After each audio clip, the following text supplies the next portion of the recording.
Good morning बच्चों। अभी हम सामाजिक मानव शास्त्र के सेकंड पार्ट का अध्ययन करेंगे कि मानव शास्त्र का अर्थ और परिभाषा और उसका अध्ययन विषय और क्षेत्र का अध्ययन कर चुके हैं। अब इसका जो अध्ययन विषय जो था, जो अध्ययन क्षेत्र कह सकते हैं उसको जो है 4 भागों में विभाजित किया गया है। मानव शास्त्र समग्र रूप में मानव के शारीरिक, सामाजिक एवं सांस्कृतिक उद्भव, विकास और वितरण का वैज्ञानिक अध्ययन है। इसको हम 4 प्रमुख बिंदुओं में अध्ययन करेंगे, जिसको 2 विशिष्ट बिंदु हैं, शारीरिक मानव शास्त्र और सांस्कृतिक मानव शास्त्र। शारीरिक मानव शास्त्र वह है जो मानव के उद्भव, विकास, शारीरिक बनावट, ढांचा, प्रकृति तथा भिन्नताओं का वैज्ञानिक अध्ययन करता है। संक्षेप में हम कह सकते हैं कि शारीरिक मानव शास्त्र मानव के शारीरिक पक्ष का अध्ययन करता है।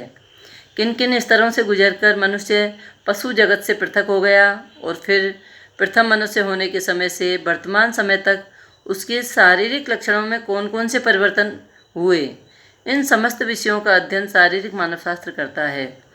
साथ ही शारीरिक मानव शास्त्र भूमंडल के विभिन्न भागों में बिखरे हुए मानव समूह में जो शारीरिक भिन्नताएं हैं उनका भी अध्ययन करता है और उनके शारीरिक लक्षणों के आधार पर उनका विभिन्न प्रजातीय समूह का वर्गीकरण करता है। इसलिए श्री जे.एस. उइनर, जो एक समाजशास्त्री हैं, उन्होंने शारीरिक मानव शास्त्र का अध्ययन क्षेत्र को 2 भागों में बांटा है। पहला है उद्विकासीय प्रक्रिया के फलस्वरूप उत्पन्न मानव का अध्ययन और दूसरा है मानव जनसंख्या का अध्ययन तथा विश्लेषण। अतः स्पष्ट है कि शारीरिक मानव शास्त्र में मनुष्य जाति का उद्भव एवं विकास को शारीरिक विशेषताओं से संबंधित समस्त विषयों के अध्ययन किया जाता है। और संक्षेप में हम कह सकते हैं कि हॉवेल ने बताया है कि शारीरिक मानव शास्त्र मानव जीव की शारीरिक विशेषताओं का अध्ययन है।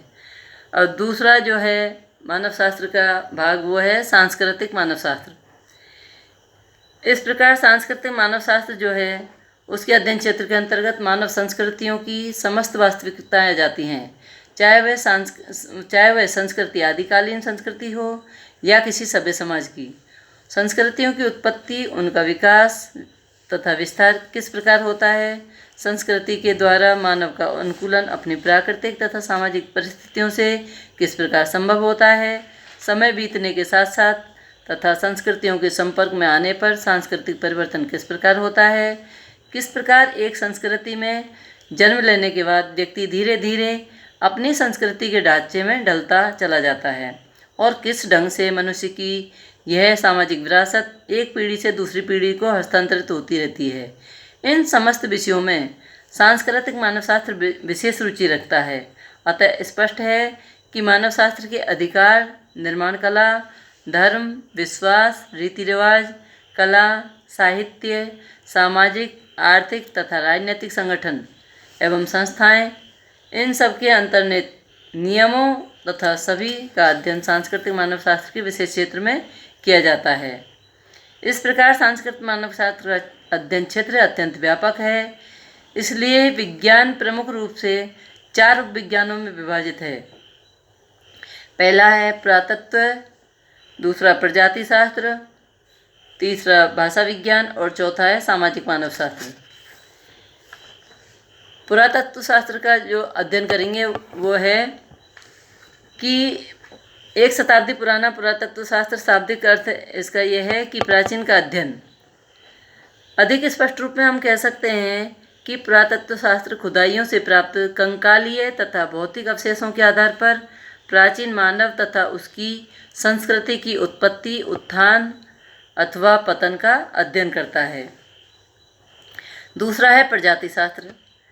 कहा जा सकता है कि प्रजाति शास्त्र का कार्य क्षेत्र वहीं प्रारंभ होता है जहाँ पुरातत्व शास्त्र का कार्य क्षेत्र समाप्त हो जाता है। इस प्रकार इसका शाब्दिक अर्थ क्या हुआ, प्रजातियों का अध्ययन।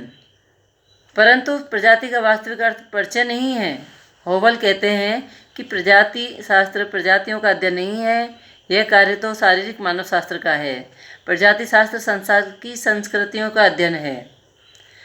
अब इसके बाद तीसरा बिंदु इन्होंने बताया है कि भाषा विज्ञान। इसके अंतर्गत मनुष्य और पशुओं का एक प्रमुख अंतर भाषा का ही होता है।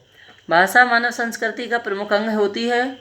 भाषा विज्ञान मानव की संस्कृति की इसी महत्वपूर्ण अंग यानी भाषा का वैज्ञानिक अध्ययन किया गया है।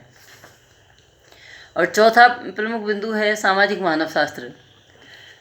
बहुधा सामाजिक मानव शास्त्र और सांस्कृतिक मानव शास्त्र में कोई अंतर अधिक नहीं है, परंतु दोनों को एक समझना उचित भी नहीं है।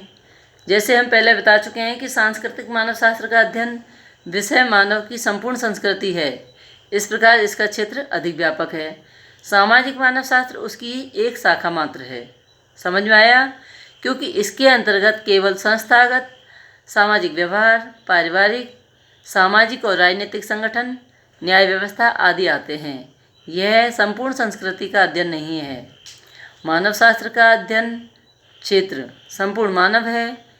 यह मानव आदिम सांस्कृतिक स्तर पर हो या सभ्य समाज का सदस्य, अफ्रीका के जंगली प्रदेश का निवासी हो या अमेरिका के आधुनिकतम नगर का, ऐतिहासिक युग का हो या प्रागैतिहासिक युग का, समस्त काल तथा स्थान के मानव का अध्ययन मानव शास्त्र है। सांस्कृतिक स्तर पर देश एवं काल की सीमाओं से बाध्य न होकर मानव जाति के शारीरिक, सामाजिक तथा सांस्कृतिक विकास एवं व्यवहार के विभिन्न पक्ष इस विज्ञान के अध्ययन क्षेत्र में आते हैं। इसलिए संक्षिप्त में कह सकते हैं कि मानव द्वारा मानव का संपूर्ण व वैज्ञानिक अध्ययन ही मानव शास्त्र कहलाता है।